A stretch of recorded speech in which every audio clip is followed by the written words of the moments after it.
Welcome to Livery. Doing it with intent and you want it to be a ramble, that's the thing. I don't know, just as a person who makes things for a living, it's like, decide what you want to make and make it, you know?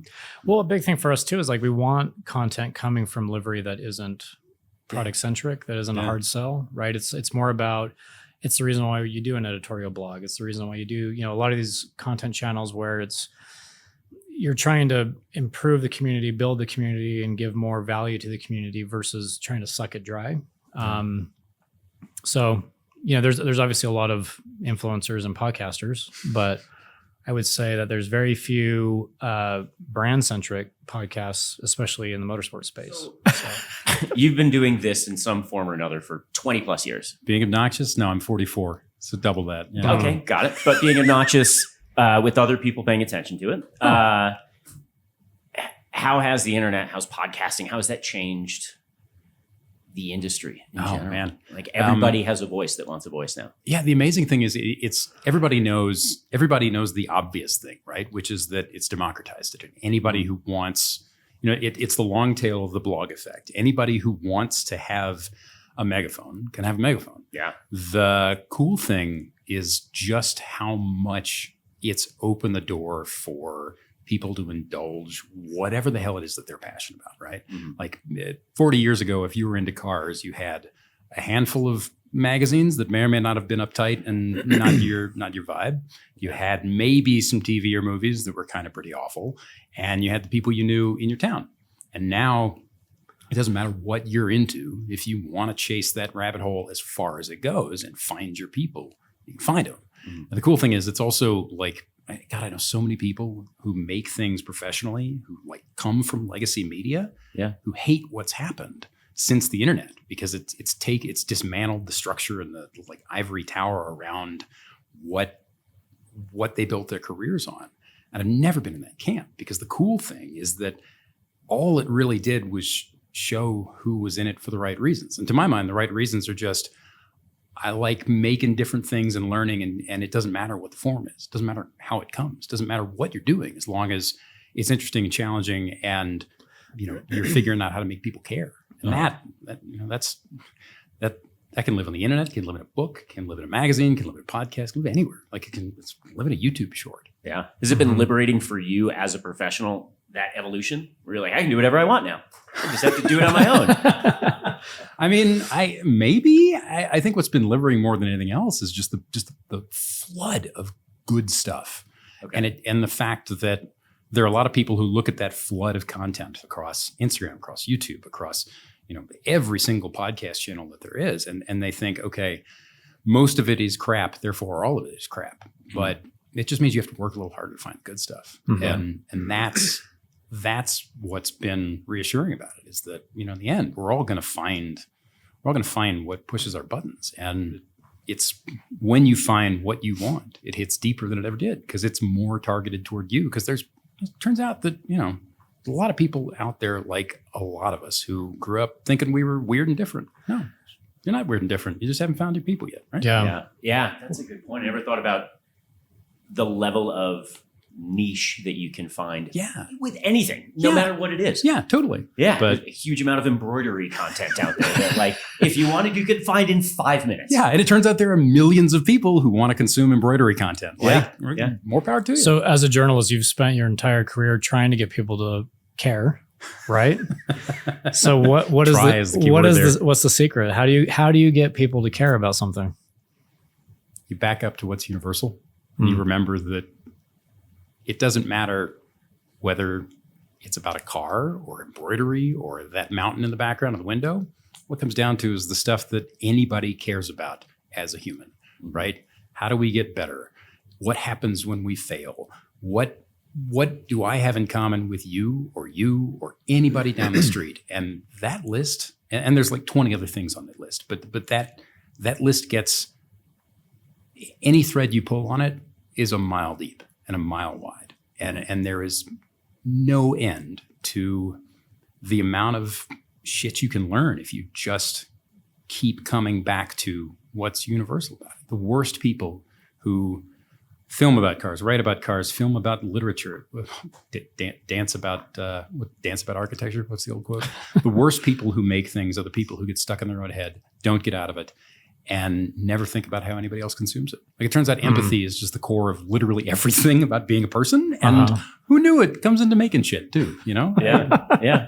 And literally anything that is made, there's a story. There's a human behind it. There's a history to it. And like that stuff, I think you and I are similar in that what sparks curiosity. You know, I read an article that you wrote in Popular Mechanics about a weird type of bearing.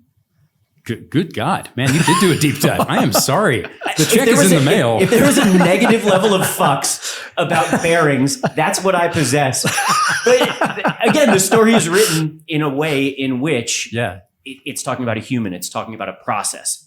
And then I'm interested. And I think, yes, absolutely. You can find that in anything. No matter what we do, it doesn't matter what the subject is. It doesn't matter what you're trying to make, build, create, destroy, how you're trying to bring people together. On some level, you will learn something. You will have some piece of what you thought you knew to be proven wrong. Mm-hmm. You will fail in some way. You will succeed in some way. And you will have to pick yourself up and dust yourself off and move forward. And like those 5 or 6 things, that's the core of being human, right? And so ultimately, I mean, I'm not going to go all Joseph Campbell on you here, but like every story ultimately comes down to that stuff. Yeah. And all that really matters is that you think about what's interesting to me as a person, not as a car person, not as a guy who likes, I don't know, 911s and over-under shotguns and cheese sandwiches. Yeah. But why do I care as a dude with a heartbeat?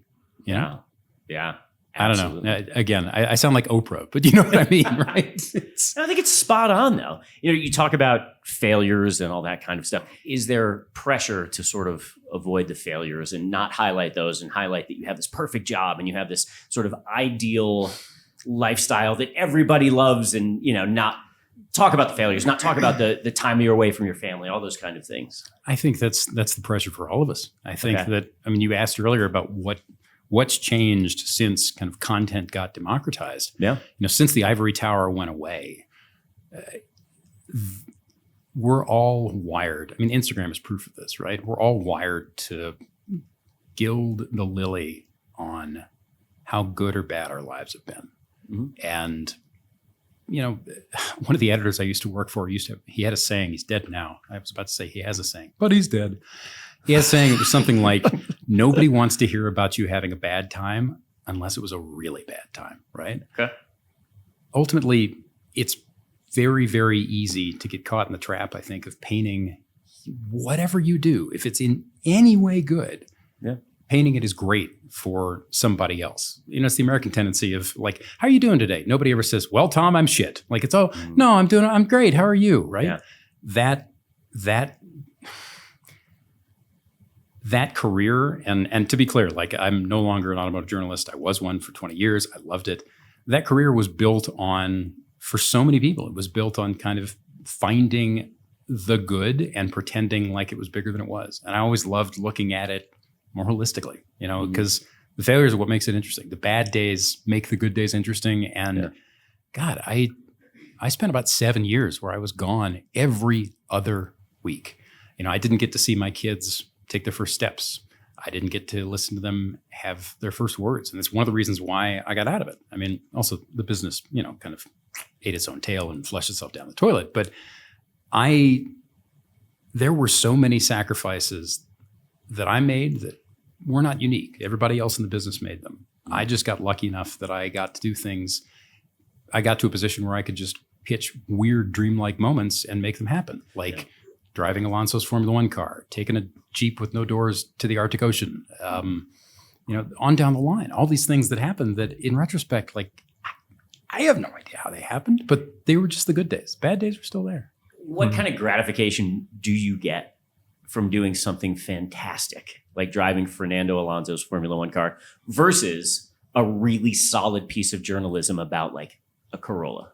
Yes. Okay. I mean, that's just it, right? Like, I'm surprised you didn't say Miata. Sorry, just to correct that. First off, Corolla good, Miata good. I mean, Miata better. A lot of good. Miata better. I mean, yes, some Corolla is also very good. But I think that's the thing for me. And the reason why I got so much work over the years, the reason why even now I still get phone calls saying, hey, can you do this? Would you like to do this for us? And I have to say, well, no, I'm sorry, I'm out of the business. It's that that piece about the Corolla is just as much fun as spending 9 months working on the insurance and working on the logistics and working on like how we're going to pay for Indianapolis Motor Speedway for 2 days on our own, and also figure out everything involved with getting that Alonso McLaren to the United States all the way down that road. All of that stuff was just as satisfying as figuring out why the people who made that Corolla tuned it that way. Why this part of that Corolla was an utter pile of crap, and this part of that Corolla was great. Why, why the chassis on that thing in certain years was utter magic in a way that they didn't need to make it that way. Like the story on anything is the story. Yeah. And I think if you get into making something for the high points, like I'm only going to make films about exotic cars because that's my taste in luxury. Like, fuck you, man. Yeah. Make films about things that are interesting. Write about things that are interesting. The good days are the good days, and sometimes they come in Corollas, and sometimes you are sitting there wondering how the hand clutch on an MP422 works and hoping you don't step on your dick in front of 8 guys who flew over from Woking just to watch you drive around slower than anybody who does this for a living. Like it's a long tail, you know? Yeah. Well, and what makes cars great, right? It's not the cars. Oh, never. As much as people pretend it is. It's the stories around the cars, the human beings, it's the engineers, it's that connection to the car through those stories. If it's just a hunk of metal, it's just a hunk of metal. Yeah. And you see it over and over again. There's so many people who have ended up with warehouses full of blue chip stuff. All the history, as good as it possibly gets at 5 miles an hour or at the limit of the tire. And if they don't drive them and they don't use them to make new experiences, or they don't have some deep connection to using the thing, it's a museum to their own taste. And nobody cares about that. It's just a widget that they bought, and they wax it, and they're very proud of it, and they want to tell you about it. I'm not interested in any of that. I'm interested in the why they're there. Like, why do you have a room full of 3.0 CSLs? Well, when I was 5 years old, my dad did blah, blah, blah, and my mom did blah, blah, blah, and we were stone broke, and then one ripped by me on the street, and it gave me reason to live. And now, like that. That's way more interesting than somebody reciting the history of the thing to you for the 4,000th time, or saying, well, it has 200 and blah horsepower. Shut up, right? I can read Wikipedia. Yeah. So you've done these fantastic things, but when you started, I assume you couldn't go into the editor and just be like, hey, I'm going to do this crazy thing, right? I mean, for the most part, no, but also yes. That was the great part about it. Like, it's a weird business. One of the cool things about telling stories for a living is that if you can convince someone that the thing you want to go do is a good idea, you can do it.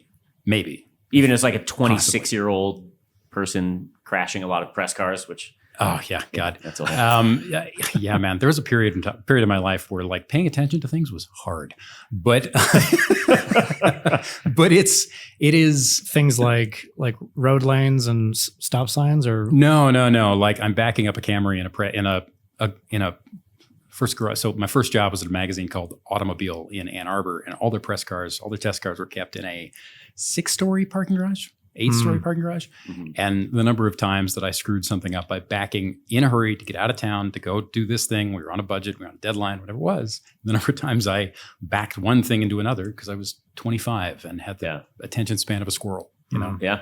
But no, the great thing about those pitches is that for one reason or another, I've always been very good at getting people excited about the same things I'm excited about. And it turns out that that's really useful when you're pitching anybody on anything, as long as you care.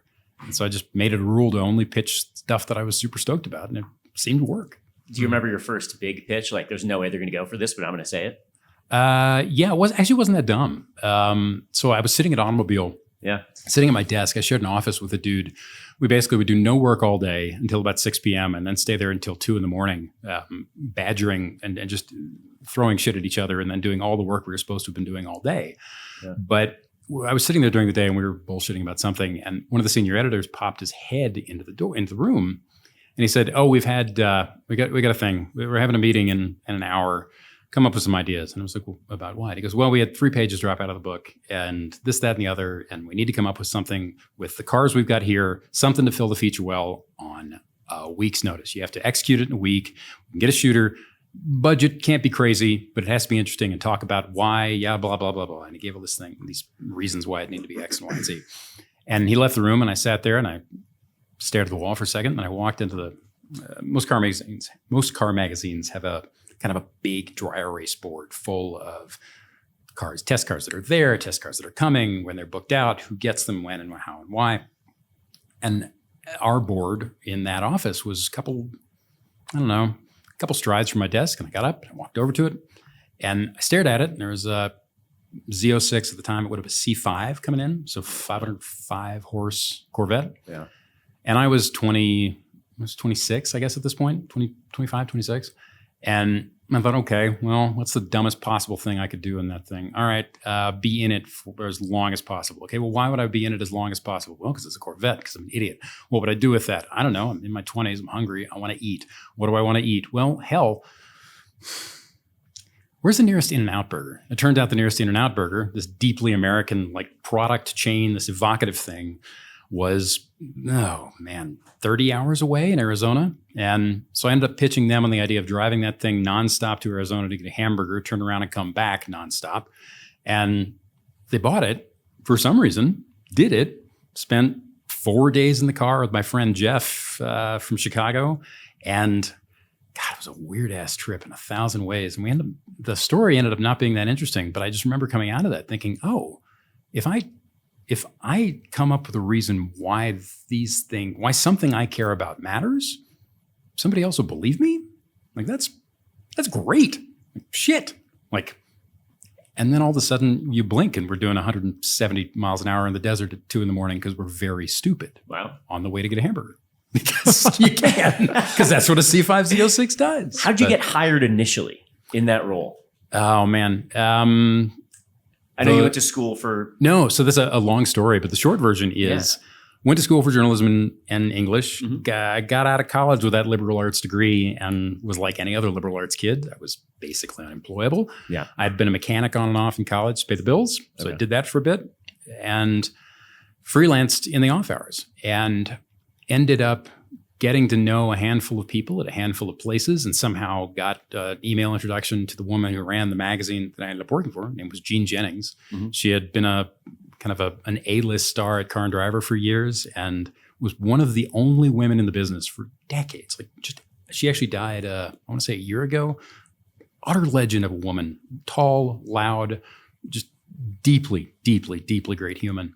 And I somehow got her email address and just started badgering her and told her that I would clean the toilets and that I would sweep the floors and I would change light bulbs, would do anything to be in the room. And at that point I had stopped being a mechanic because I was good at it, but I was really slow and also I hated it. Okay. And I was living in Chicago working as the parts guy at a Jaguar dealer. And all I kept thinking was, man, what if I had a job that I didn't hate? And sweeping the floors and cleaning the toilets at a car magazine sounds way better than like slinging oil filters for X-types. Yeah. And a couple of years later and 2 job interviews, one that I didn't get through and another that I did, they took a chance on me. And the first day I was there, they plopped me down in front of some 4,000 word piece on the history of Formula One and told me to fact check it. And I was like, what's fact checking? And they said, we have a library, go over there, find a book that's related to this, find another book, and then make sure that the facts in this aren't made up. And I was like, you're going to pay me? And the editor looked at me like I was an idiot, which I was. And he goes, yes, just shut up and do it.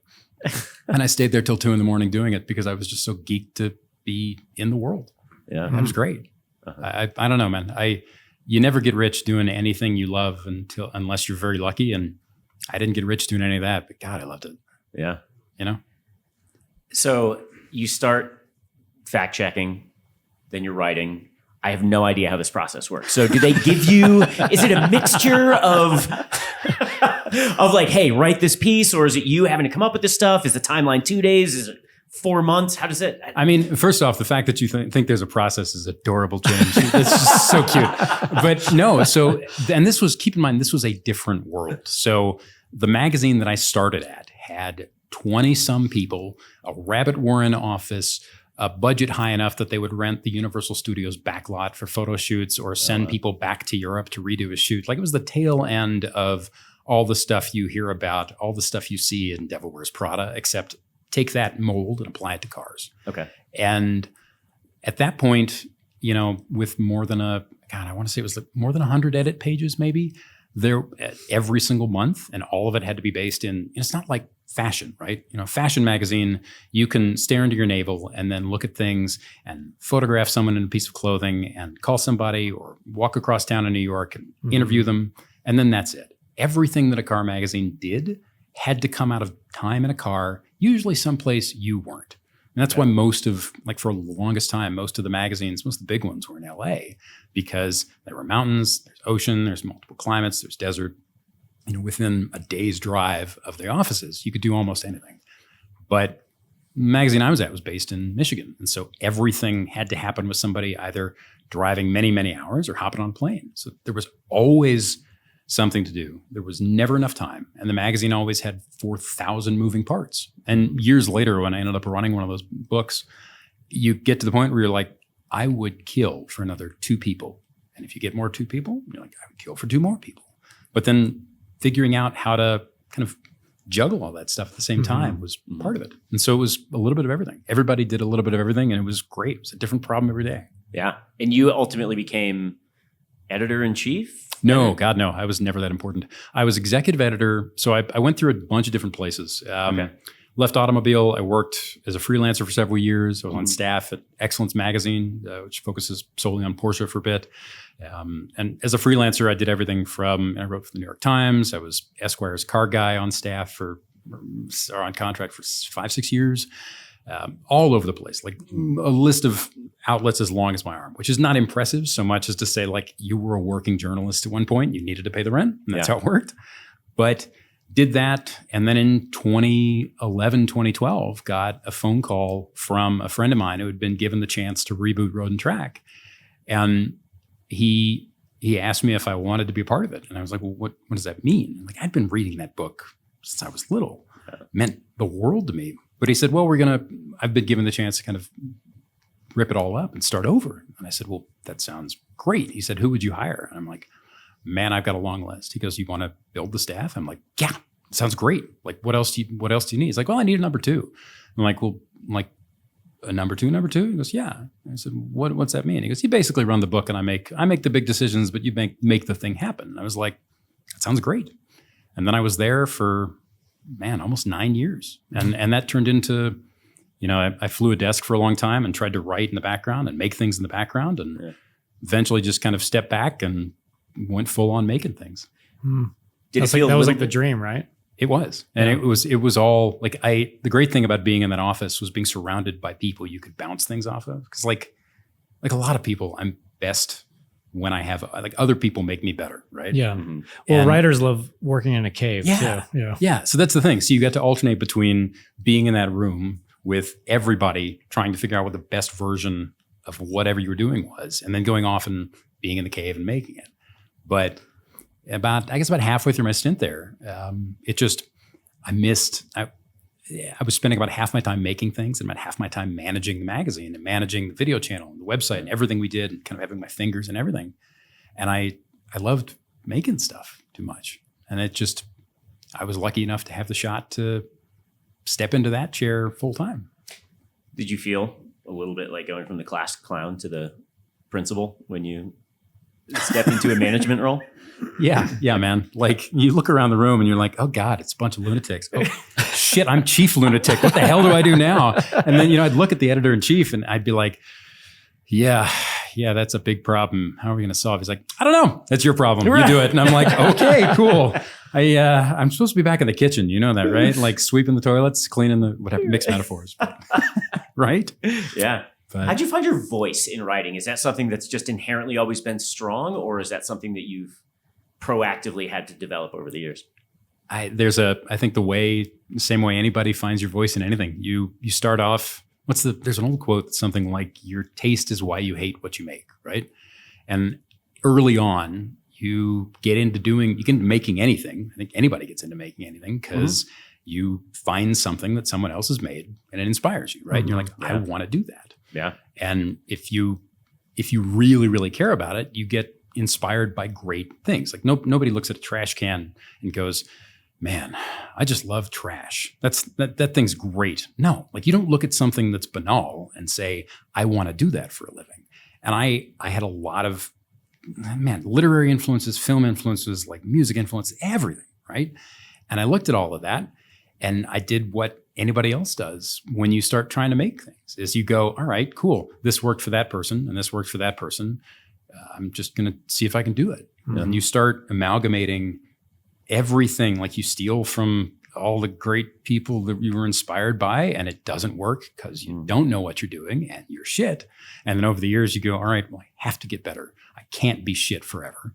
And if you keep plugging away at trying to figure out who you are eventually, and who you are and what you have to say, because like having something to say is the key. Yeah. Then in the end, you end up becoming kind of a mishmash of all the things that inspired you and all the people you draw from and all of your experiences and everybody you know and everybody you're working with at that point, and the fact that it's, whatever's going through your head in that moment, the fact that it's a Tuesday in March, whatever, right? Did that translate over to on camera using your voice instead of your typewriter? I mean, not typewriter. Oh God, I have multiple typewriters because I'm a giant dork. But yeah, it does. And the key thing there was acknowledging for me. And I initially thought, like, God, I must just be an idiot. It's taken me way too long to figure this out. But it turns out that this is how anybody who makes anything thinks. It was acknowledging that, like, oh wow, the voice in my head is me.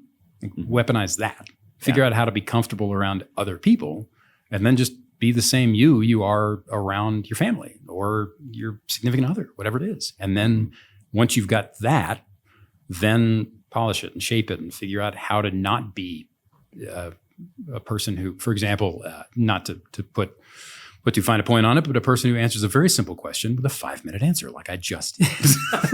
Right? I mean, right. Yeah. Did you have to get talked into, or did you get coaching as far as transitioning over from writing to being on camera, using your voice, or is that something that you seeked out? Yeah, totally. Yes, okay. All of it. I mean, it's more like I was doing one time, and then all of a sudden you get a chance to do, you start off with a bunch of YouTube videos, and then you start doing other things, and then somebody's there and somebody interviews you for X or Y or Z, and then all of a sudden a few years later you get a phone call and somebody says, hey, do you have any interest in being on a show for NBC Sports? And then that turns into another and another and another. And then every time you do it, you're inevitably with someone who is way better than you are. And you stand there and you go, oh my God, I shouldn't be here. And you watch them and you go, shit, I got to get better. And you try and dismantle what they're doing and incorporate some of it. And every single time you show up, you think it is very important. What's the line from A League of Their Own, the baseball movie with Tom Hanks and Madonna? It's something like, it's very important that you don't suck today. Like that's where you come back from. And in the end, it just kind of, you wake up one day and you're like, oh wow, I've done these things. Yeah. And all that matters is that I don't become one of the really boring old guys who doesn't get any better and they think they're still good. So as long as I keep thinking I'm shit and keep trying, I think we're going to be okay. Maybe, for sure. Possibly. Yeah. I think advice that was given to me that I try to live by is be brutal with yourself. Right? Like look at yourself from a critical eye as far as how can this person be better without getting offended, being like, oh, or getting down on yourself. Like, I still remember the first thing that I posted online. I didn't want to. I was so nervous. I never told any of my friends. And I had to turn that part of my brain off and just say, I'm doing this for me. It was a New Year's resolution, a creative. Everyone can talk shit on it, and that's fine. I'm doing it to have a creative outlet. And like once sort of it got rolling, I'm like, okay, cool. And like getting through that hurdle of being mean to yourself versus being critical and trying to get better. Yeah. And it turns out that everybody takes criticism poorly when they're young. Just that's how we're wired. But, and maybe this is one of the great things about having come up as a writer and then trying to do other things is if you write for a living anywhere, somebody is going to help make your shit better. What you make, they will look at it and go, this is wrong with it and this is wrong with it. And it may be something as simple as like, your punctuation is garbage and I can't understand what you're saying. And it might be something as broad as literally every piece of this is awful, rip it up and throw it away. Yeah. And initially you get real butthurt when you're young because you hear that and you're like, oh God, well, first off, to help. Screw you. I'm right. And this is great. Yeah. Second, who are you to pull this apart? You don't know your ass from a hole in the ground. And third, oh, wait, shit. Yeah, he's right. They're right. I'm looking at that. This thing that I've made that they told me was crap, and it is crap. Well, if they know that, they must know how to get better. Do you have ideas in your head How? that you still think were good ideas that got killed? I mean, yeah, everybody does. But, Really? Yeah, but that's the process. Uh-huh. And in the end, I say in the end a lot. Am I dead? Yeah, I must be dead. But it really just comes down to assuming that people who want to help you make something better are there to help you make it better. And once you decouple your ego from feedback, shit, man, you need it. Like, put it in my veins. Like, give me more. Tell me what's wrong with this, because in the end, I'm going to put my byline on this, or my face is on it, or you're going to help edit me after we just filmed 12 hours of footage and we have half an hour to broadcast. Mm-hmm. Like, you're going to help make that not crap. Tell me how, so I can shortcut the process. Like, well, that's part of being a creative, right? Yeah. And like when you come out of school and you're just getting peer critique, we see it all the time on the agency side, like new designers coming out of school, whether it's high school or college or whatever, and have very little experience, and you give them feedback, right? Like, hey, like move this over, wrong color tone, whatever it is. And just seeing the reaction between someone who's a seasoned, like senior level designer or creative lead and someone out of school, it's like night and day. One will get utterly offended and mad and say, you're an idiot. You don't know what you're talking about. I'm amazing. You're old and stupid. And then the senior they take it as like, it's for them. It's not like this aggressive critique of like you as a human being. And I mean, I'm just concurring with you. Like with all of our creative endeavors, even now, like when someone gives us product feedback, say with delivery products, like for me, I like truly cherish that, because if they don't tell me, nobody's telling me. Right. And it's not an attack on me or the product designer or the designer. It's more about how can it be better? And not all feedback is created equally, for sure. Of course. But it's just something that's like very raw to me, is that like when you have like these young, naive people coming up in the space, whether it's a writer or a designer or a photographer or whatever it is, like they take feedback horribly and personally. And you're just like, look, we've been doing this a long time. I'm not saying there's anything wrong with you, but change this, and this, and it's going to be stronger. And not take that as a personal attack. Because it never is. No. Ever.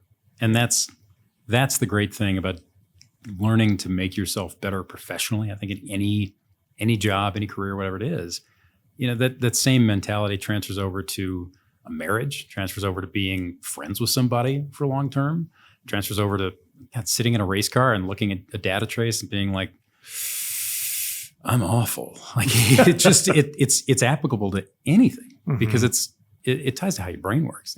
If you can break that, if you can short circuit that subroutine, shit, man. I mean, the curve gets steeper, right? Well, yeah. I mean, look at the people that never get over that hump, where they're just offended forever and never take feedback or criticism. They have a really hard time progressing, at least like in any sort of like the people that come in with kind of a humble heart and contrite spirit, they get so far in such a short amount of time because they're willing to listen and then implement, versus I'm right, and then not going anywhere because of it. Yeah. It's so useful. And it's so, I don't know, it's one of the reasons why I love making stuff for a living. Is you get to take it to somebody else and go, is this crap? Mm-hmm. And if it is, I don't know, you get to be better for free. Somebody's telling you what's wrong with it. And sometimes you're right.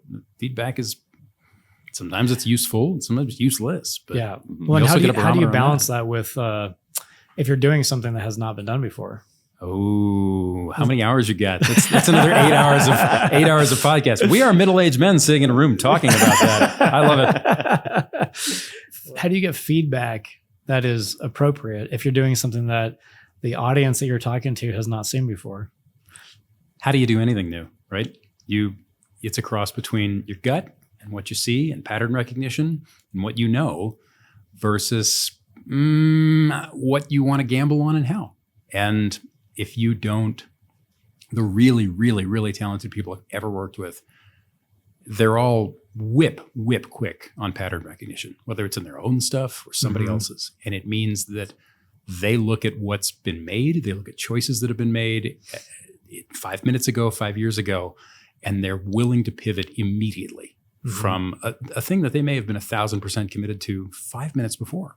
And I think that's the line in writing is something like "kill your darlings," right? Yeah, kill your darlings. You know, if you have reason to believe it's crap, it's crap. Next, great. So what? The longer you hold on to that, the more it's hurting you. Right. Yeah. The line between an amateur and a professional isn't what they're capable of. It's how quickly they learn and how quickly they pivot from something that isn't working. You know? So what you're saying is that the Cybertruck was really a great example of being able to make change, even though the public didn't want the change. Everybody needs an editor, man. Elon just needs more than most. It's fine.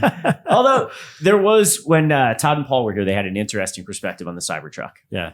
They were like, it's important to have these people that can take risks to open the door for the other company to be like, okay, cool. Well, now this risk has been taken. We can take half of that risk and maybe be successful. So I do think that perspective, I think, helped me appreciate the Cybertruck. Well, and it's also a little bit more. The thing we were talking about earlier about like monkey see, monkey do in the space, right? Like all these car companies are kind of all making the same cars and all have the same designers and all have kind of, I mean, there's very few outliers. So when there is an Elon Musk and a Cybertruck that comes along, it reminds me of car design in like the 50s where like just engineers were throwing shit at the wall and seeing what sticks and what works. And there's some horrible ideas and horrible examples, but at least they were trying stuff. The Finn era of cars is phenomenal. Phenomenal.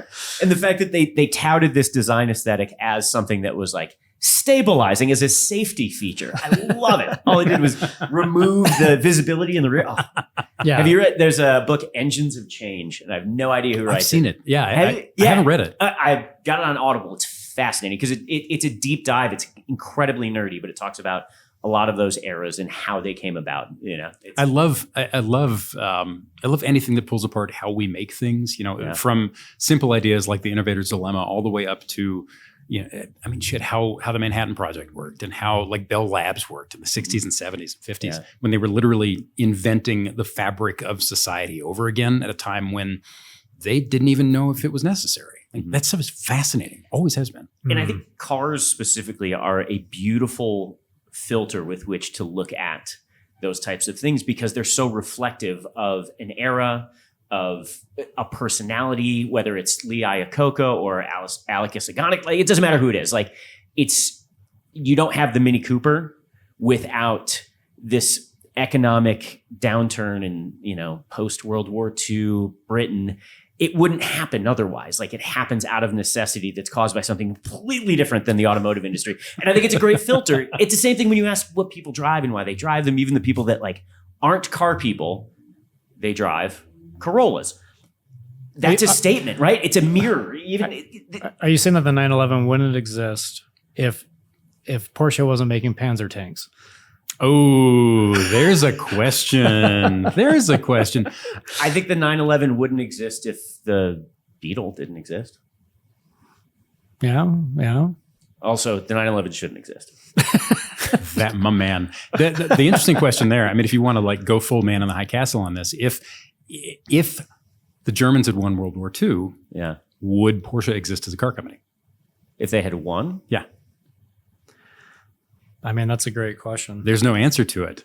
But like you start thinking about all the threads you have to pull, like, okay, well, Ferdinand and they only ended up in a sawmill doing this and that because of the way the war ended and where the money was and the town and the products, and then nobody was buying this, and they only worked with Volkswagen stuff because they didn't have X and Y and Z, and the only reason that Ferdinand had yada yada was because of the Hitler connection. Like, all these things come apart and you think, well, shit, like maybe we'd all be driving Tatras. Like, nobody knows. Yeah. Anyway, sorry, that was entirely too Sci-Fi Network. That's fascinating. I love it. And I do think the 911. This is why you're my kind of nerd, James. The thing that nobody else would love, you're like, that is great. And I'm like, yes, it is. I am a genius. Good me. Self-confirmation here. Yeah. But for the record, I like Porsche. It's fine. It's very trendy to feel that way. Yeah. It is. It's the way that. No, just to enjoy Porsche. Yeah. It's an exercise in phenomenal engineering to work around a problem that they create for themselves by having rear engine cars. That's not inaccurate. Yeah. So going from writing to being on television, do you feel like you had to give up some creative control? Because when you're writing, it's you, right? Like your name is on the bottom. Versus you're an ensemble. There's an editor that's actually cutting things together in a different way. It's the same thing. I think, and I've never been, as much as any writer is a go off into, as Michael said, go off into a dark room somewhere and then sit by yourself and make things person. Mm-hmm. I've never wanted that. I've only ever wanted to be in a room with other people, partly because selfishly, other people make me better. I don't want to be shit. Yeah. And the other half of it is just that, whether it's television or podcasting or anything other than sitting in front of a keyboard by yourself, it's collaborative. And that is just as satisfying, whether you're making bits and pieces of a magazine or a website or, a half hour of weird sports television that airs at 2 a.m. in bars with the sound off. Like it's, we're not saving the planet here. Right. I want to get into the weeds a little bit here. So with you as a writer, and I mean, you've kind of been through the ringer in terms of the motorsport space and car culture and, whatever else through your career. Where does the industry, do you feel tired? Do you feel always? Yes, but there's nothing to do with work. But I mean, like, it's like, okay, yeah, there's another 9/11, whatever. But like, do you feel tired in terms of where the industry is today and where it's headed? What are you excited about? What am I excited about? Yeah, like, what do you got? Are you feeling like you need to push the industry into something you're excited about? So, the car industry or the media industry? Cars. So it's funny, right? Everybody, I always hark back to what happened when television came along and everybody was convinced it was going to kill movies, right? And there have been so many moments in human history where people look around and they go, oh man, things are different now. This sucks. But it turns out that every time there's some big sea change in how we build things, think about things, do things, everybody hates it simply because it's different. And a small contingent of the population gets over that and then decides that they hate it just because it's different in the way it's different. Like, oh man, I hate EVs because there's no noise. And then an even smaller contingent of those folks stop and go, wait, this thing's pretty interesting. Why? I don't know why I like it, but I want to unpack that. Like you were talking earlier about like the way EVs have changed the business. One of the cool things about electric powertrains, and this is setting aside everything that has to do with whether it is the right time to electrify the country, whether the infrastructure is ready, whether most people want it, whether they can be made affordable, whether it's actually green cradle to grave or not. Like set all that aside. One of the cool things that it has done to the industry is it has made it possible for small car makers to pop up, exist, make a profit, and stay alive. Like 30 years ago, you would not have had a Rivian that lasted more than a year, right? Like Tesla would not have gotten to the size it is without relatively low cost of production of all these things that for the longest time were absurdly expensive, so expensive that only major corporations with massive funding could pull it off. Like an internal combustion engine has thousands of pieces, right? There's a reason that there are no independent car companies anymore. Everybody's merged with somebody or as part of an umbrella like Volkswagen or GM. Especially engine builders and drivetrain, And what EVs did was, that whole change where all of a sudden, batteries and battery cooling, motors, all of that stuff was commoditized and relatively low cost. Meant that A, almost anybody could start a car company if you had a decent business sense, decent product sense. B, if you started one, there's a pretty good chance it could survive that had nothing to do with whether you built a crap engine or a good engine. And C, you could start taking chances with things that people had been kind of boxed in on before, right? Like look at the way a Lucid is shaped versus the way, a BMW 7 Series has been shaped for the past 40 years. One of those things is interesting and breaks the mold and does new and weird shit. And the other one is just yet another car in a long line of cars. And that's what's compelling about that stuff. So when I look at the business, if I have a hard time getting excited, it's because it is only to do with the fact that it's gotten harder and harder to tell stories in a way that people are willing to take the time to consume. That's that's a first world problem. That's a solvable problem.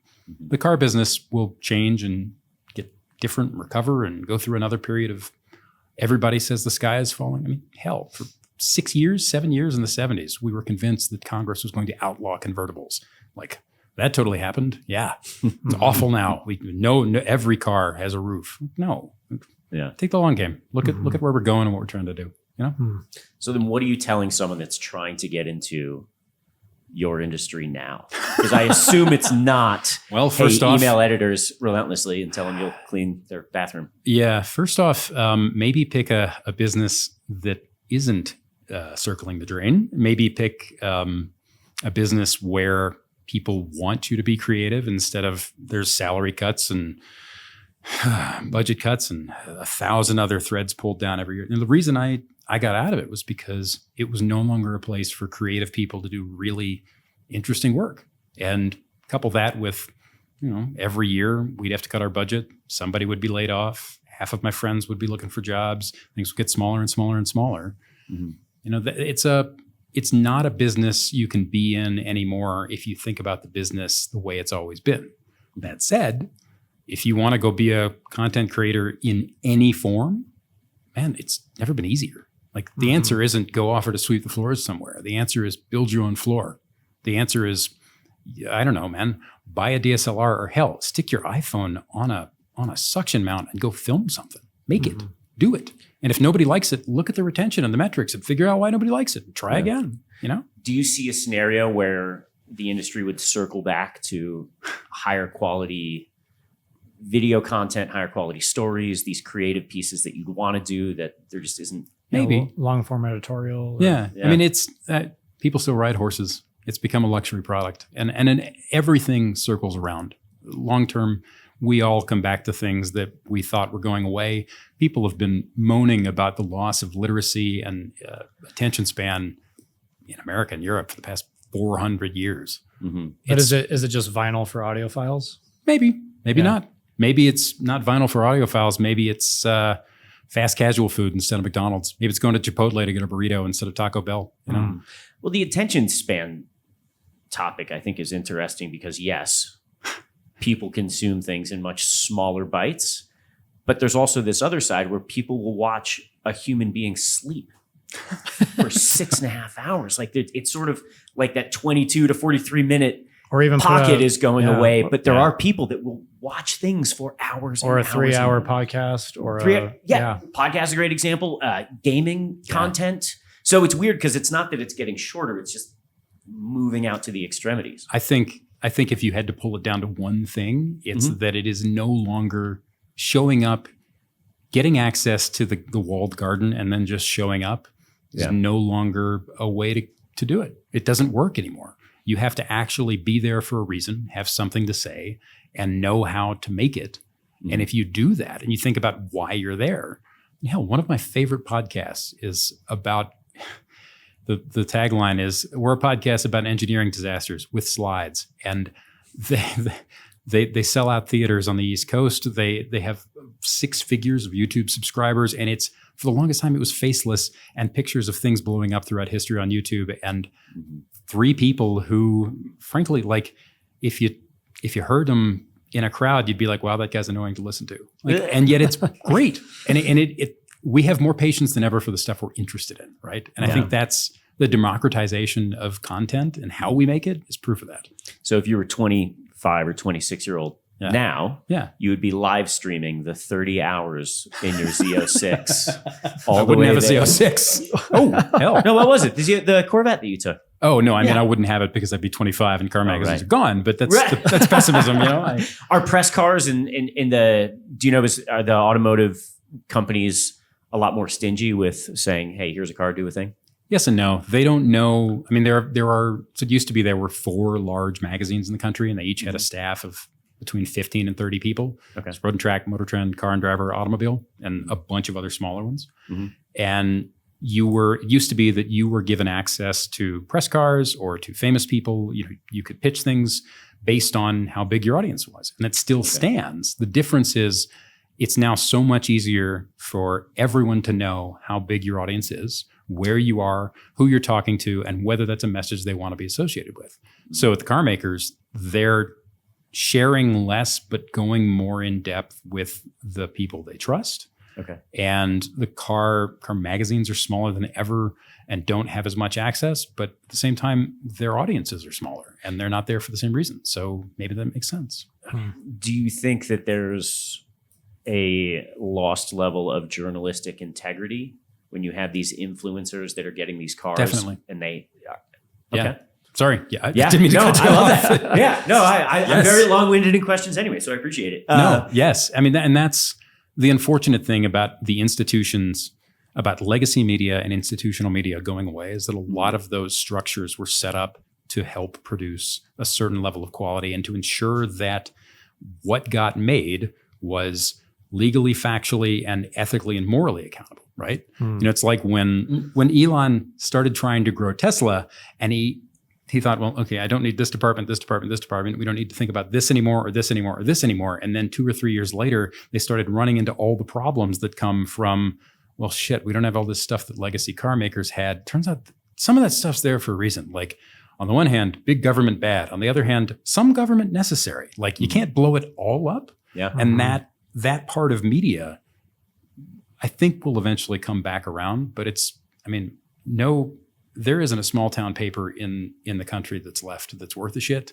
Most big media brands do not do anywhere near the legwork and the back work that they used to, because they can't afford to, because we convince people that media isn't worth paying for. And whenever that changes somehow, whenever the money comes back in, it'll shift. But I don't know how. People want it. They just don't want to pay for it. Do you think there was a lack of evolution by, like, say, Road and Track or So much. Yeah. Totally. And it was, a lot of that was just because for years, and this has nothing to do with car magazines in particular. It's everywhere. For years, it was easy to make a shit ton of money, get a shit ton of audience, and get a shit ton of attention simply by showing up.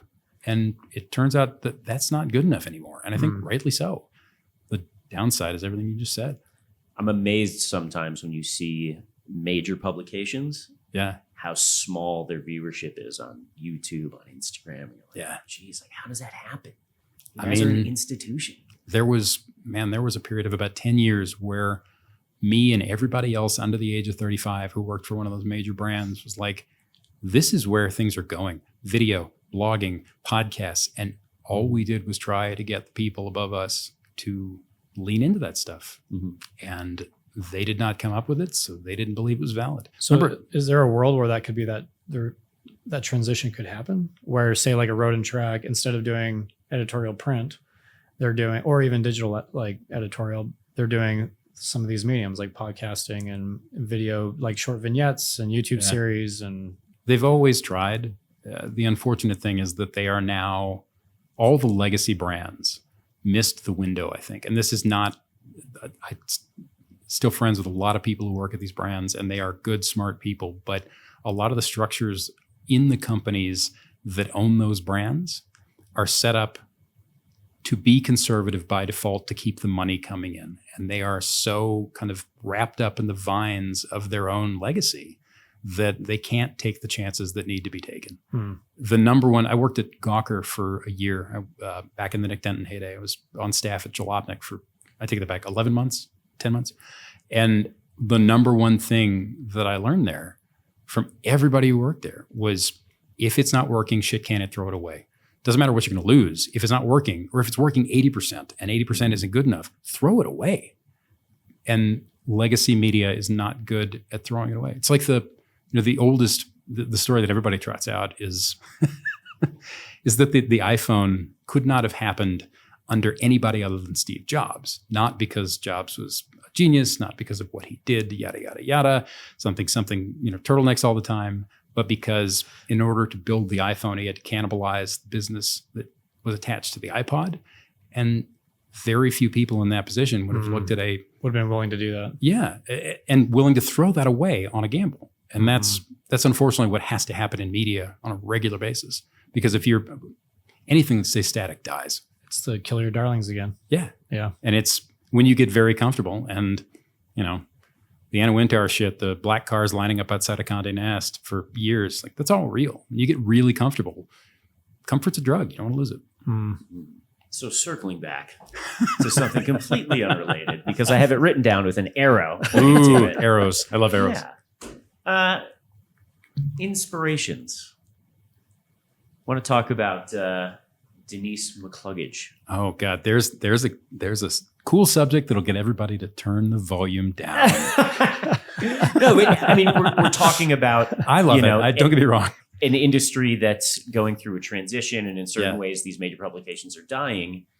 But it sounds like and again, I didn't know about her until I was reading your profile. That she was one of the people that built it up in the first place. Yeah, totally. Built it up at a time when, and you have to remember that, like, so for those who don't know, the nutshell on this lady, one of my great influences, she was, from the 1950s onward, she was a sports journalist who turned that in New York and San Francisco, who turned that into being a professional sports car racer. She ran a couple of Formula One races. She won Sebring. She dated Steve McQueen. She knew Miles Davis.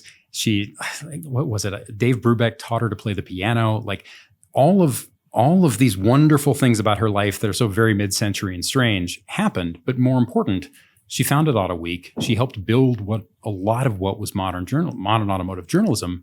And she was one of those people who simply believed that tomorrow was more interesting than yesterday. And if you're not building something new, what are you doing? And as a result, I mean, today nobody knows her name, but she's one of the most evocative lyrical writers to have ever come through the business. She was a hell of a fast driver, even into her 80s. And she led one of those kind of Forrest Gump, Zelig lives that remains endlessly interesting to me. And the reason I always kind of followed her and wanted to be in the business because of her was because she wrote in a way that made it clear that the people in the business, people in anything, were what mattered. Yeah. Not the car, right? Yeah. Did you ever interact with her? A couple of times, yeah. I sat next to her at the Detroit Auto Show at a dinner. So the Detroit auto shows used to be giant conventions where like Mercedes-Benz would spend double-digit millions on their auto show stand, and upstairs would be like this big pavilion, and downstairs would be a giant kitchen, and all this stuff is built inside a convention hall, right? Mm-hmm. Temporarily as a stand. They would spend months building it up. They would bring in A-listers, and I mean like absolute A-list stars like Nicole Kidman or Britney Spears when she was famous, to spend 5 minutes on stage introducing a car. And I was in one of those once at one of the Detroit auto shows one year and happened to sit down next to her at a table. And I was like, "Hi, I'm a dork and you're an 80-year-old lady. Will you tell me things?" And she was like, "You're very strange, but sure. Hand me that plate of cookies that you brought." And I'm like, "Cool." And, you know, I have that interaction with her and a couple of things where, you know, I'd go to a press event and somebody would say something like, "Why the hell is that car going so fast on that lap?" And it would turn out to be an 80-year-old woman. And everybody would be like, "Who's that 80-year-old woman?" And I was like, "No, that's Denise. She's amazing." So within the industry, she didn't have the notoriety that she deserved. We're all forgotten eventually, right? It just, most people who get into car magazines or car writing or car journalism, car filming, they don't think too much about the past, and they don't really care much about people who've done it before. But yeah, bummer that it is. Absolutely fascinating when I started diving into it. Yeah, she's super cool. Did she live up to the hype when you met her? Yeah, really kind, really thoughtful, deeply funny, and also did not give a shit about herself. Just wanted to ask questions to everybody else. Also, a female in a male-dominant industry. Yeah, and a driver in an era which, as you pointed to before we started recording, people died a lot. Yeah. Like the motorsport was a completely different complexion. Which I don't know. I'd love your thoughts. I don't know that I would be as enthusiastic of a fan about a sport that killed so many of my heroes. Like, I don't know if it was. I would be very conflicted about it. It was for the longest time, and I mean from the very beginning, right? The very first Indy 500. I want to say 4 people died, but from the very beginning, 120 years ago. Racing a car meant people died. That whether that was at 20 miles an hour or 60 or 70. And then you get into the mid-century when the cars like engine technology, tire technology, suspension technology, brake technology, all that was World War II bloomed it. It took, relatively quick cars, like a 1930s, the equivalent of an F1 car from the period, is a 140 mile an hour car. 30 years later, that stuff was doing 180 and pulling more than a G in cornering. We had figured out wings and slicks and all these other things. But that bloom meant that the speeds very quickly outpaced talent, outpaced what we knew about tires and brakes, outpaced what we knew about circuit design and safety, like to the point where like the exit of a fourth gear corner where an F1 car goes through it at 150 miles an hour in the 1950s might have a giant concrete block the size of a Ford Explorer sitting right 2 feet from the track. And if you hit that and your car flips over it, you might land in the crowd and everything sets on fire. That sort of stuff was par for the course until it didn't start changing till the late 70s. Yeah. People died in F1 literally every season, sometimes multiple people a season for decades. And there was this whole early on, it was when sports car racing began to get popular in America in the 50s, the whole thing was that the way the New York Times or Sports Illustrated would cover it is they're all daredevils and they love death. Not what are they doing? It's interesting. The cars are neat. The speeds are neat. The finesse. But they just want to die. It's why one of the reasons why Jackie Stewart is one of my heroes in motorsports is not only what he did on track, but he can be singularly identified as someone who's responsible for saving thousands of lives. Yeah. And it's amazing because it's like any other big change in society. When it happens, we think it's not necessary. Right. And there are people who refuse to wear seatbelts until even when they were made law. And now it's like, I don't know, I get in a car and I don't immediately put on my belt. I feel nervous. Like that stuff, people railed against it. Stewart, so champion Formula One driver, fast in almost anything, came up, realized that it wasn't necessary, watched a couple of his friends die, because everybody did. They would go to funerals multiple times a year, watch a couple of his friends die, and then realized it didn't have to be that way, tried to change it, and half the drivers on the grid were like, what are you doing? You're ruining the sport. Right. And that, just that by took wanting decades. medical on site. That's it. Yeah. or again, the fact that like, I don't know, maybe we shouldn't have the inside of a car lined with spikes and flames and dragons. Like maybe this shit shouldn't be set up to murder you if you make a tiny mistake. Why not? Yeah. And that changed. I mean, do you think you would be as passionate about motorsports if this conversation was happening in the 50s, 60s? Yeah. Would I want to do it as readily if there was more of a chance of death? That's a question for the ages, right? Like, right. Oh, right. I completely forgot that you're a driver in your own right. Yeah. I mean, Jim Clark died, one of the greatest drivers of the 60s, died because a tire failed in a Formula 2 race that he really shouldn't have even been in, and he went off the track and head on into a tree. Ayrton Senna died probably because steering linkage came apart, right?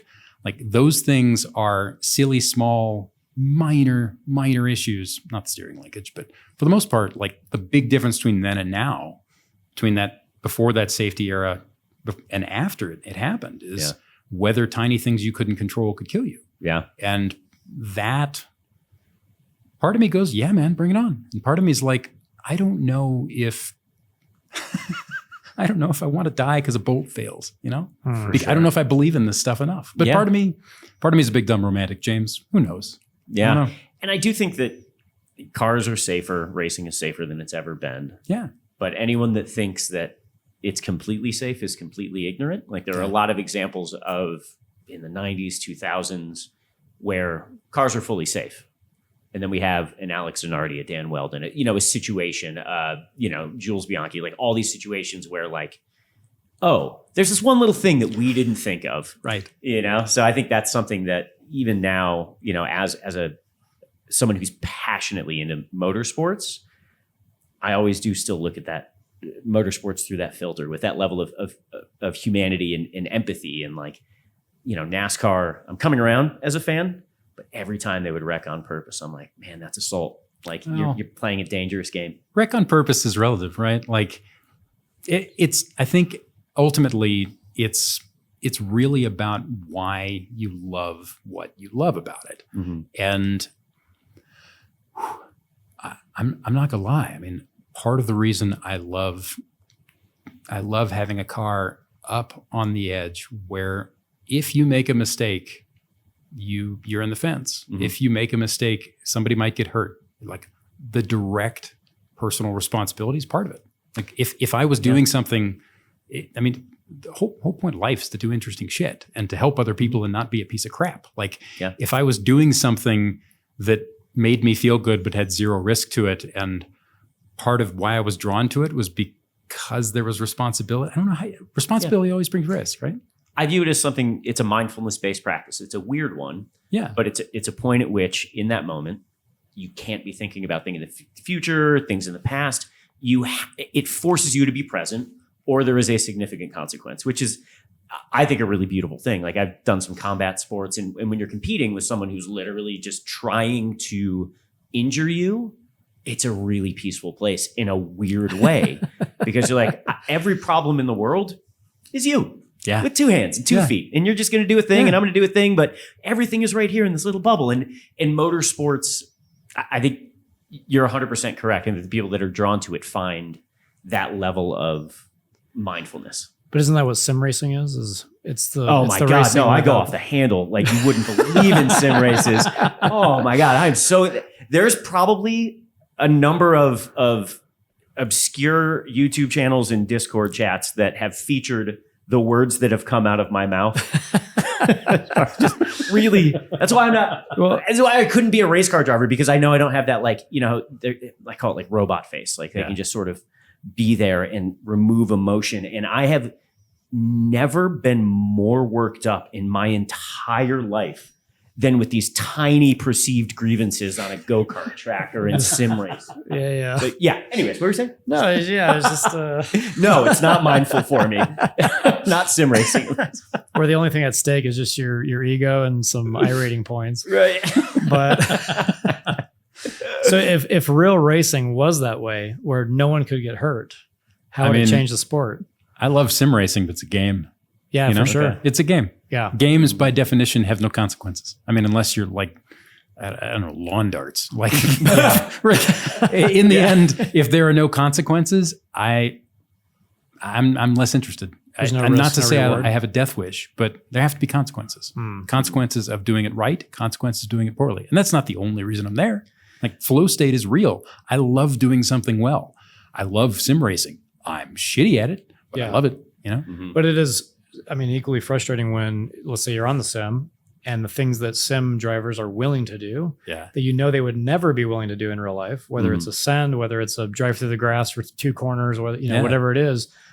And you kind of lose that accountability. Right. And then, but by the same token, isn't it interesting that you lose the accountability and other things become less valuable or less interesting? Yeah. So like an alien on a sim, you watch an alien drive and you're like, God damn, that guy's good.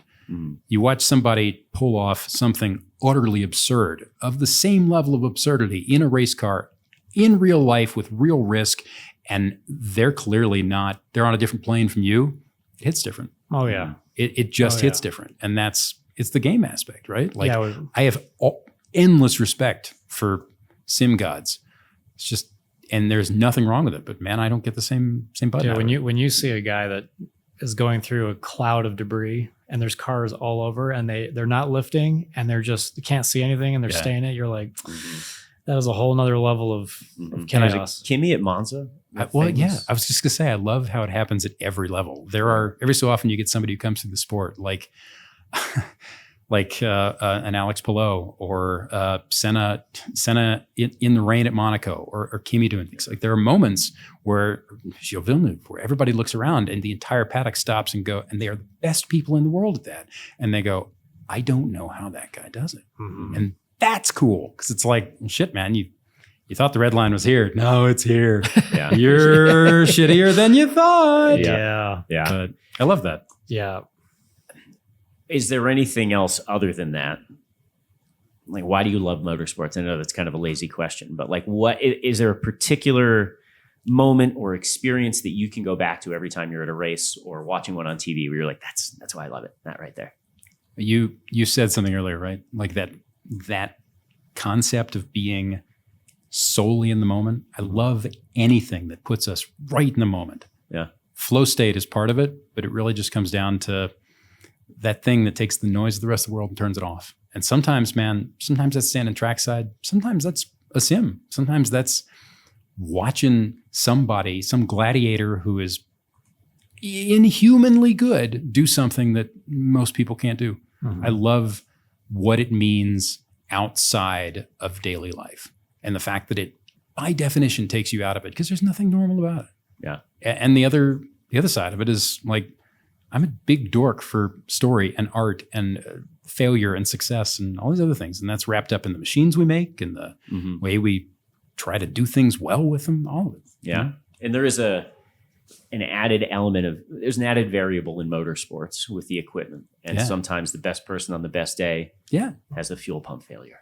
You know, like this stuff happens. And I do love that, though. I think that's something that makes motorsports even more poetic than some other. Everything has to work. Yeah, because it's real life in a microcosm, right? Sometimes you show up with all the odds in your favor and you could be the best person in the room.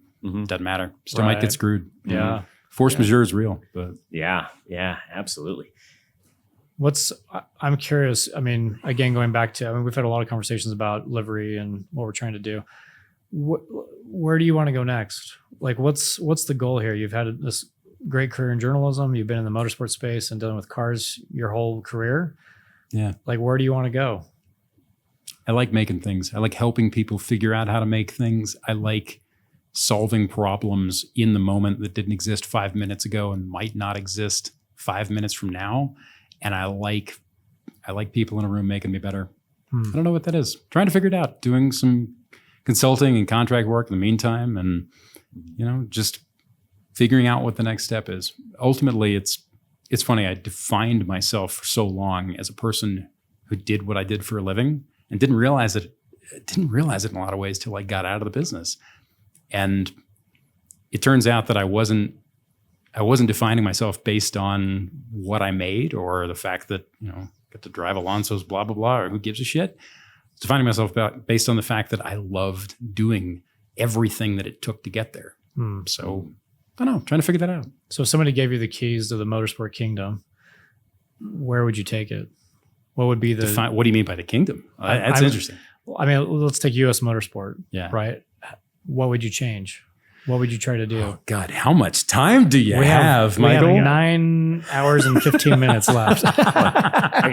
Work backward from spectacle gladiators and finding ways to showcase amazing people doing amazing things, right? Oh, really? So like more like driver profiles and... No. I mean, like, change the sport so that there are still absurdly talented people in the cars at every level. Change the sport to make it more obvious what they're doing. Go back to Dan Gurney's white paper where he was like, what the drivers do at the top level is not as obvious to the people in the stands as it should be. Kill the wings, remove the grip, add power, make the cars unholy beasts to handle, and then see what shakes out. Work backward from what makes people care about it and figure out how to tell those stories in a way that this is some of the coolest shit on the planet. And there are people who go to an F1 race and leave bored, and they are not wrong to be bored. Right. Fix that. I have 1,000 ways. None of them are great ideas, but they seem great to me, Well, fans don't really care about pace. They don't really care about, how much grip the car has, how fast it's going, what's the G-force load. Like, they just want, like, when you're watching a race, you want a race. You want cars banging off each other. You want them putting it all on the line. It's one of the reasons I absolutely love all the, like the Bathurst 1000 just happened. Yes. Like, just watching those guys just manhandle these, in all aspects, worse cars than a GT3 car. Power with no aero and just a hot mess. And just watching these guys just ring it in the rain, in the perfect conditions, in the, low visibility fog, and they're banging off each other. And I'm not trying to sound sexual, but when you're watching it, feels nice. I like it. But just like Trans Am, like watching these guys just ring it. It is so much more fun to watch than a lot of racing, but especially Formula One, where it's like, the car is incredible. Who cares? Yeah. Let's get back to racing. It's supposed to be a spectacle, and it's supposed to be, like I mentioned Dan Gurney's white paper, right? For those who don't know, 40 years ago, then as now, IndyCar was falling apart, and a legend in the sport sat down and was like, "This is stupid. Y'all are being stupid this way, and this way." And he wrote a white paper saying why. And it was the same problems we have now. There were immensely talented people doing absurd things in the cars, and from the stands of the trackside, you couldn't tell. You couldn't see the human side of it anymore.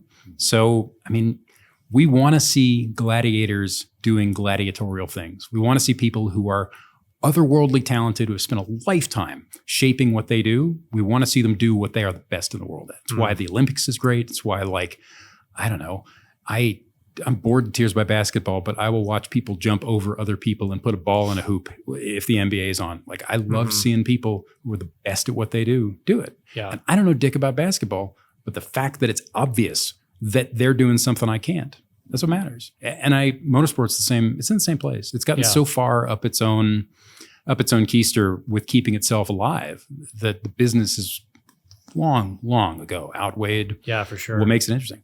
Look at F1. I mean, you could argue that the sport is in a healthier, better place than it was 10 years ago, 15 years ago. 15 years ago, you went to a race and the cars were so loud and so tiny and moved in ways that they don't move now because they were half the size. And you came away feeling assaulted. And the last F1 race I went to, I came away thinking, oh, it was a decent race. It probably would have been better on TV. Cars sound like vacuum cleaners. Like, should the peak of the sport leave you bored? No. Yeah. But I have a lot of opinions, you know. I'm middle-aged white guy says things about stuff. Film at 11. Yeah.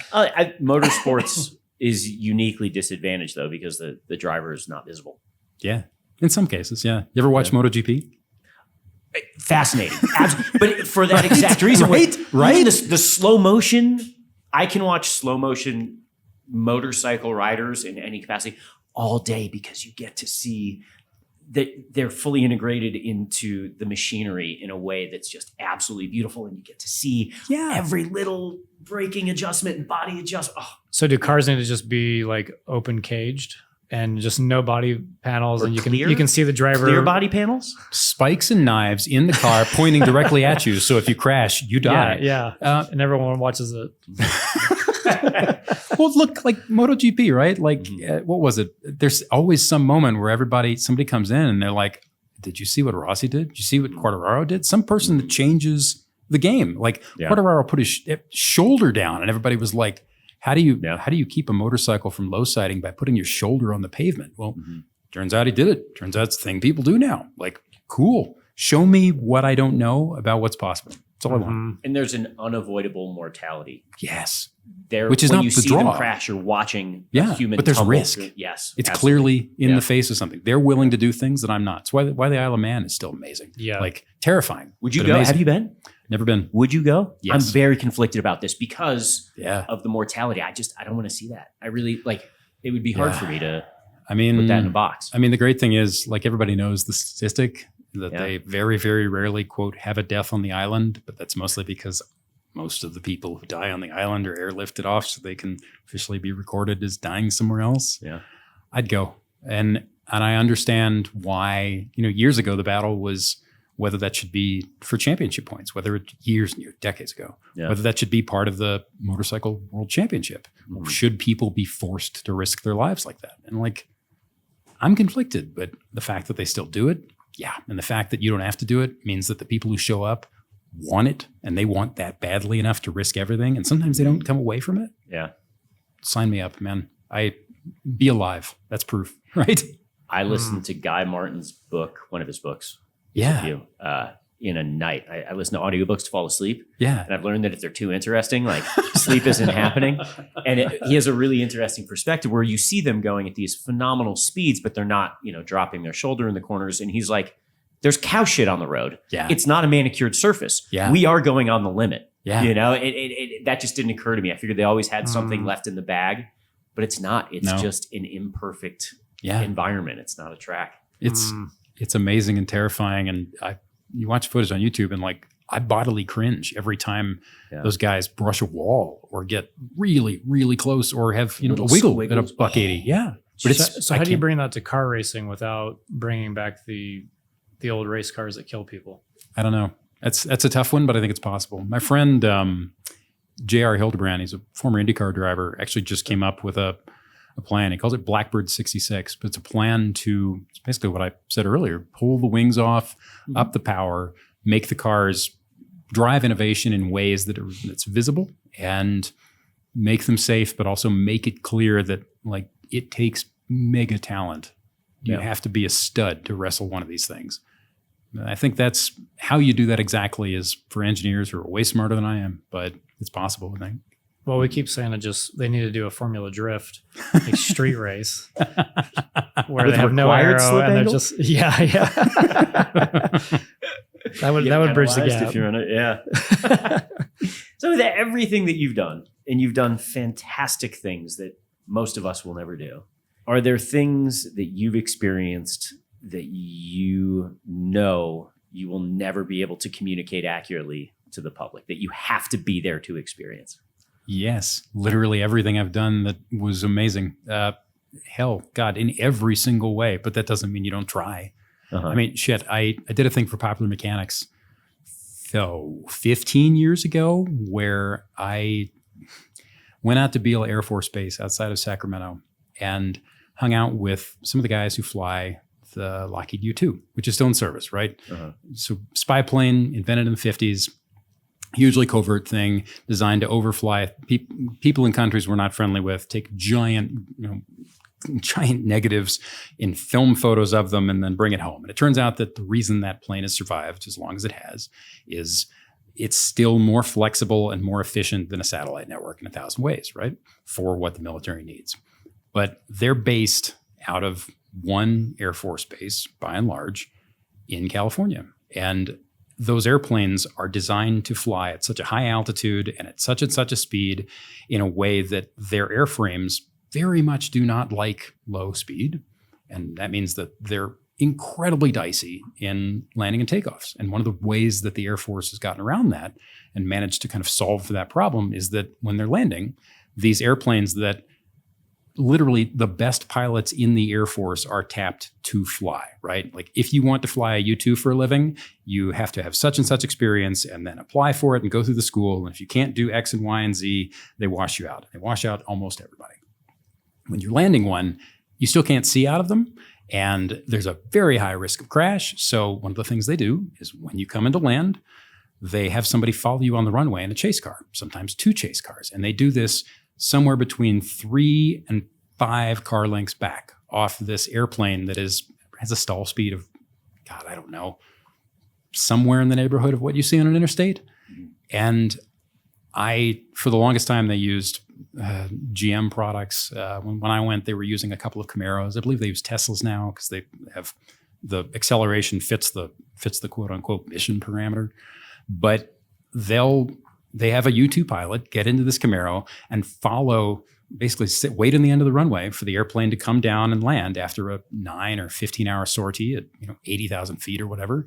And when the thing is on short final, they gun it onto the runway and end up right up the tailpipe of that thing, just off of it, so much so that the whole car fills with the smell of Jet A, or whatever the hell they use, kerosene-derived aviation fuel X.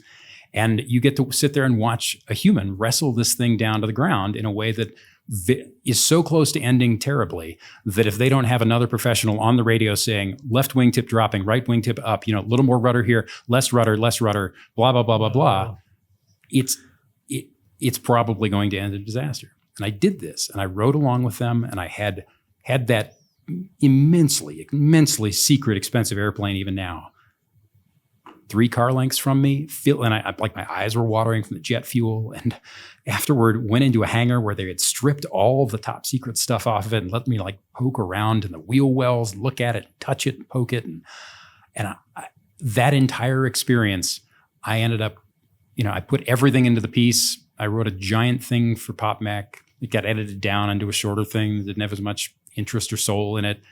And either one of those stories, I have the drafts for both of them.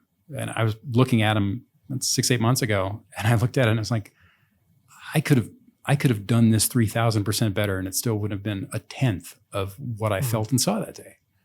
And I think that's the acknowledgement of making anything, right? Like if you're trying to convey an experience or a feeling, you're never going to get there, but trying is the cool part, right? Yeah. Hmm. Did that have anything to do with you deciding to write a book? Like leaving things short that you wanted to have long? Sort of. The book came out last year. It is shameless plug. Smithology. What was it? 20 years of something car writing. Blah blah blah. Just type the word Smithology into Amazon. It's there. Help my children eat. They need to eat. Daddy needs new shoes.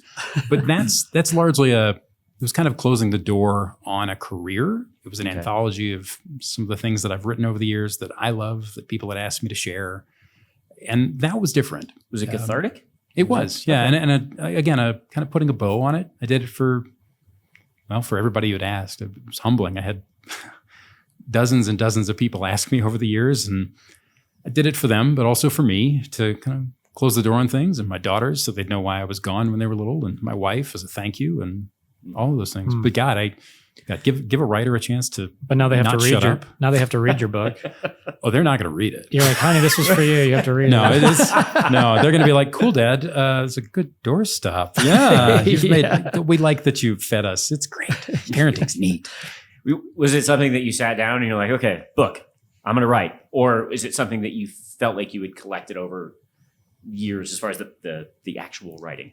A little bit of both. Okay. A lot of it was work from Road and Track or other places I'd written. Haggerty. There's some things in there from BMW Car Club from years and years ago, back when I was first starting out. But a lot of it was it's really hard to look at the stuff you've made and decide if any of it's any good. I had a friend who was a professional editor, helped found The Onion. He worked with us at Road and Track for a bit.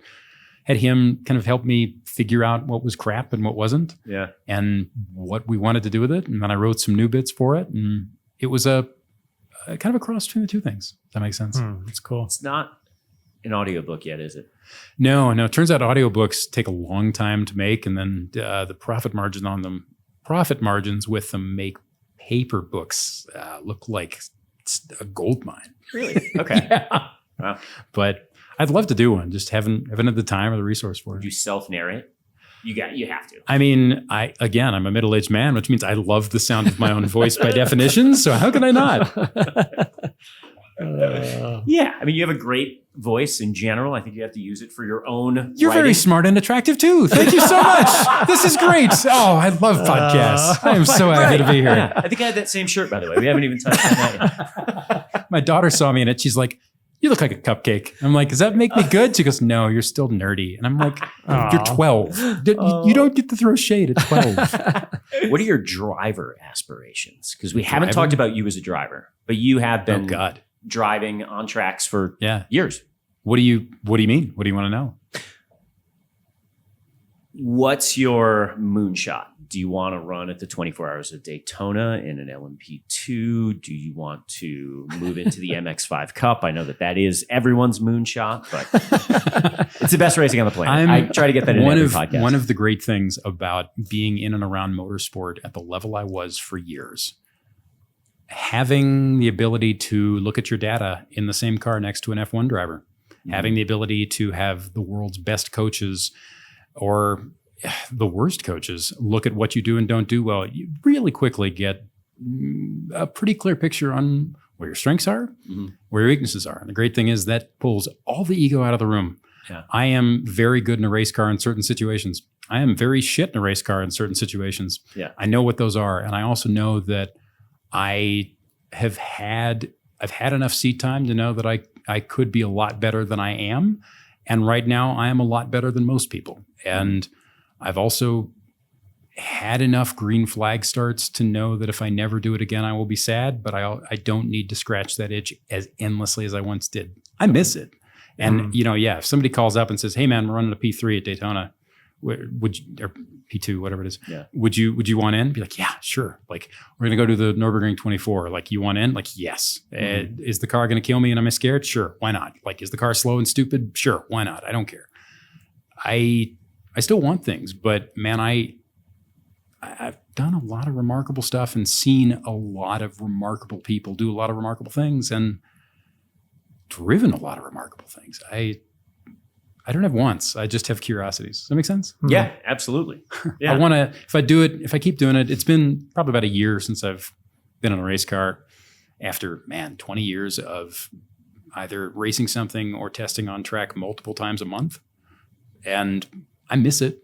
I miss it badly, but other things are happening. You know? Yeah. If I get back into it, the goal would be like, I was pretty good.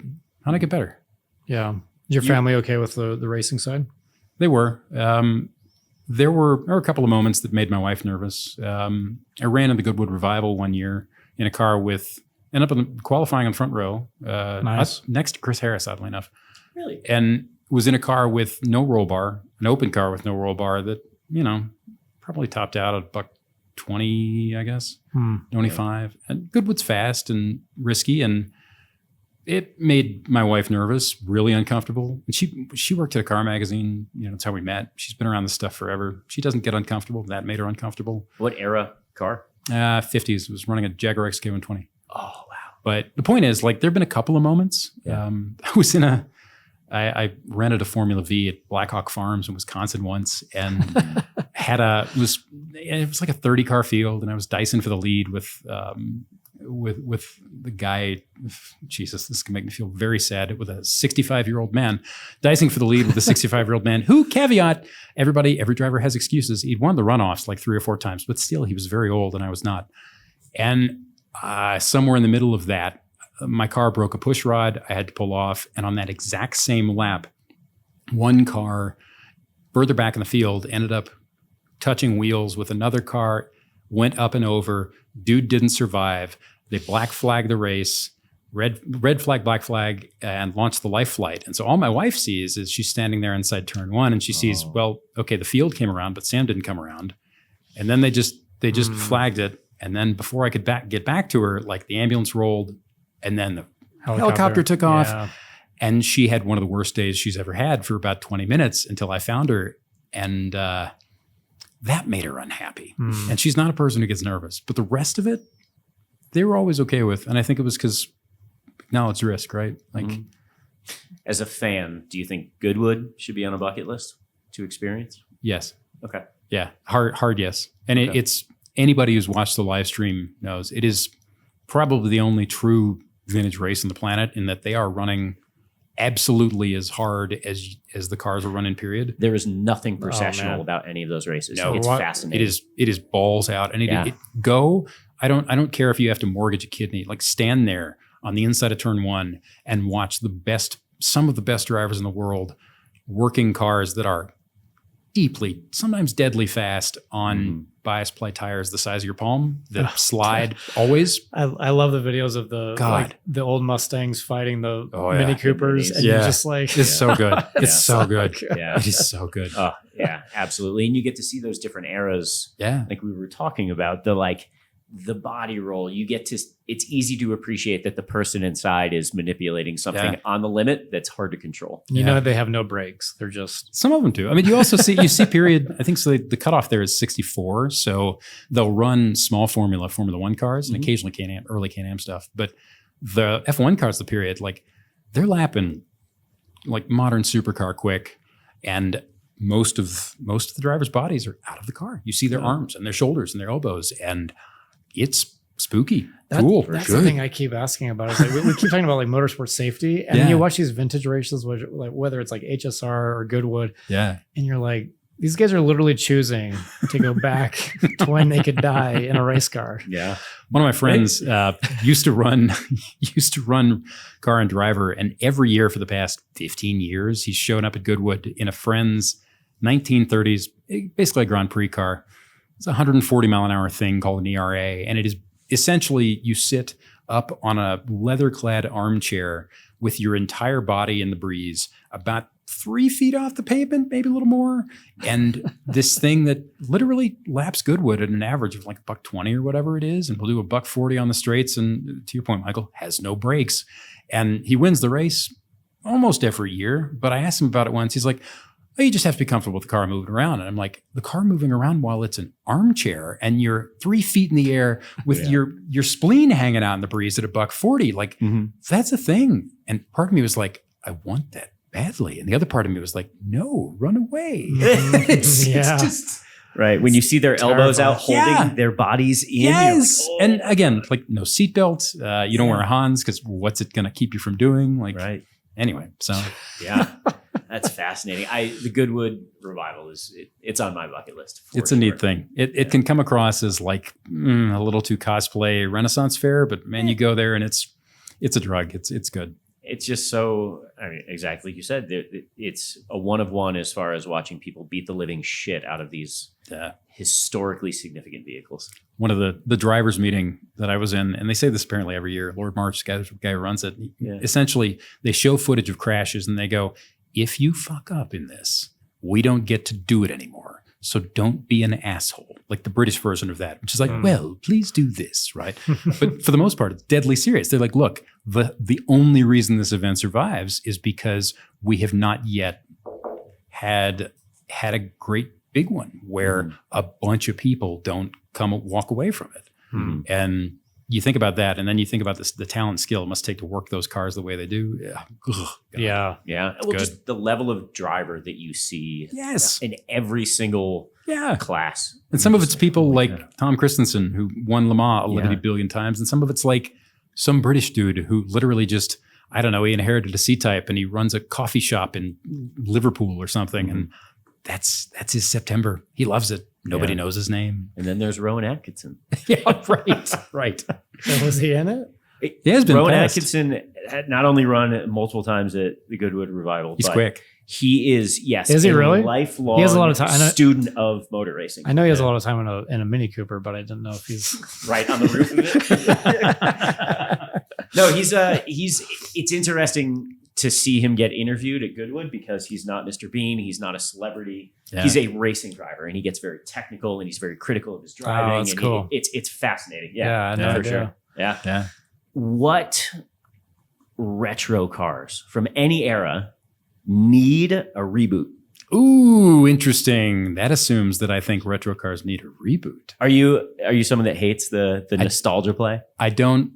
Nostalgia. Oh man, I get to trot out one of my favorite facts. Nostalgia comes from the word nostalgia comes from the Greek nostros algos, right? Which means fear of not being able to return home again. Nostalgia is poison. I think it's really cool, and I love. This is hard to be this guy because I love history. I love the way old racing cars work, and I love stories. But at the same time, like I don't want to live in the past. This should stay there. Yeah, it's one thing to look at something like a Mini Cooper and go, man, we need to think that idea over again. And I bet we could do it in a way that's relevant for now. It's like, cool, man. Pull something back, pull something from then that's interesting and make it interesting now. Yes. Use it as inspiration going forward. Killer. It's another thing entirely to take that idea and then do what the Germans did, which is spend 20 years bloating it into a cartoonish idea of itself. And it's solely being sold on a memory of a vibe that people once had about it. We talk about the 911. Yes, that's a whole nother conversation. You want to talk about like how Porsche is shackled by what they think that car means to people instead of actually how and what about the company made that car happen to begin with and why that car was so great. That's a whole nother 24-hour podcast, James. Dumb question. Were they part of Auto Union or no? What's that? Were they always their own or were they part of Auto Porsche Union? or what do you mean? Porsche, yes. So that's a whole other thing. So Auto Union, the company, came out of 4 German companies and the Ferdinand Porsche tie. He did a lot of the engineering on the Grand Prix cars. And then later after the war, Ferdinand Porsche founded his own sports car firm that took from Volkswagen, blah, blah, blah. So it's same family, basically. Okay. Got it. Yeah. Okay. Good reference though. So nostalgia cars, I mean, none ever. It's more like what ideas need to come back, right? Okay. Do I bemoan the loss do I think that everybody needs to be driving 7 foot tall, 4,000 pound cow car crossovers and SUVs that don't do anything well and are neither trucks nor cars? Because fad? Probably not. Do we need to go back to machines that are engineered to do a specific job well and do that job well? Yeah, probably. Do I miss compact sports sedans that are involving at low speed? Yes. Do I miss, I don't know, pickup trucks not being the size of a house? Yes. Should trucks be the size of a house? In some cases, sure. Should they all? Probably not. It's more what ideas we've walked away from through fad or, I don't know. Targa tops. Yeah. I mean, sure. They're like T-tops and Targas, I think They Still don't a few make enough left, of them. but yeah. Who makes one? Miata? The Miata, the the RF? C8, and the Okay. C8 Corvette. And if I'm not mistaken, I think you can still buy. I think they killed the 911 Targa. It's dead now, isn't it? Right? God, I There's used no to know more these things. No, they Targa top for a Porsche doesn't make a Targa? As of what, the 992? Does the 992 still have a Targa? I thought it did. Yeah. Well, never see, mind. this is why I'm not in the business anymore because I don't like remembering things. But yeah, I mean, again, it's like was some of the ideas that we let go away because they weren't the best, broadest business case. Minivans. Minivans are amazing. They're one of the most underserviced and underappreciated sectors in the car industry. By You a lot. have pulled the string on the back of the Sam doll, and now I'm not going to shut up. As opposed to earlier when I also didn't shut up. A minivan like a Toyota Sienna or a Honda Odyssey, they are perfect devices. They are as solved for what they are engineered and designed, that build intent, as an F-150 is. And that's what I love. We built this coffee cup to be the best possible coffee cup ever. Am I a coffee cup enthusiast? No, but I love solving problems and I love engineering things that are just the best, simplest answer. And a minivan is that.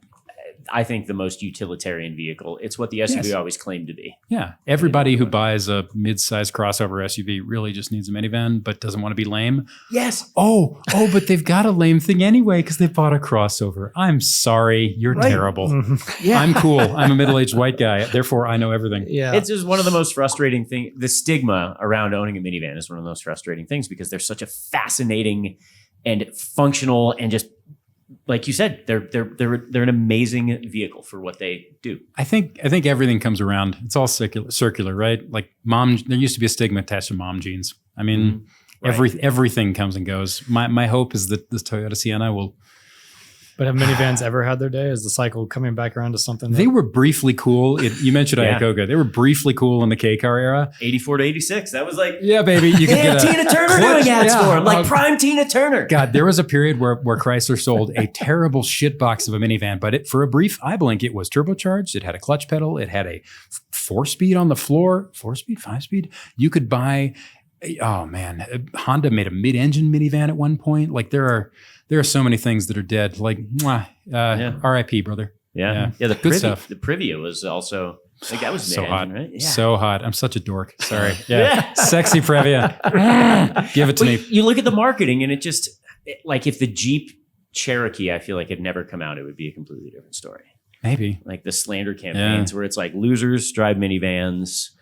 Get something with off-road capability so you can never utilize it. I mean, what's the dirty secret there are two dirty secrets of the car business that everybody who sells cars doesn't want to admit.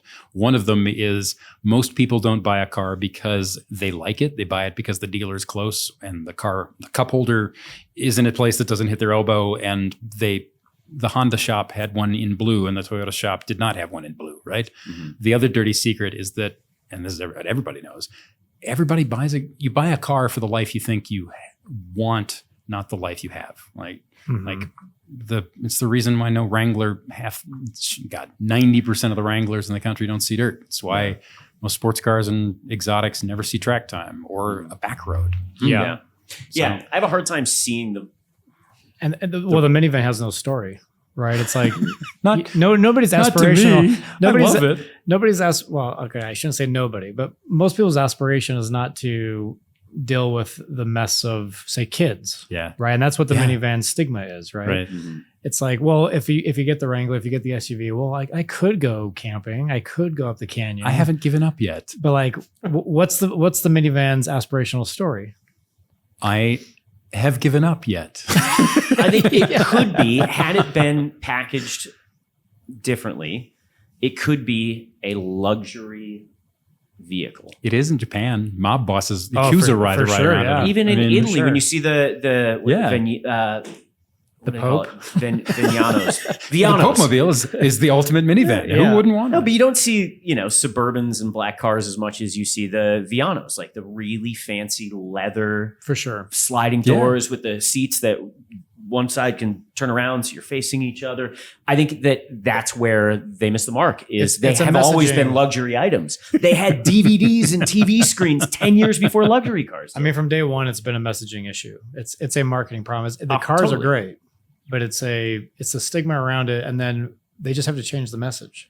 Totally. They have to rebrand. So what you're implying is that they changed the message and Michael Shumway buys one even though he doesn't have kids. I would.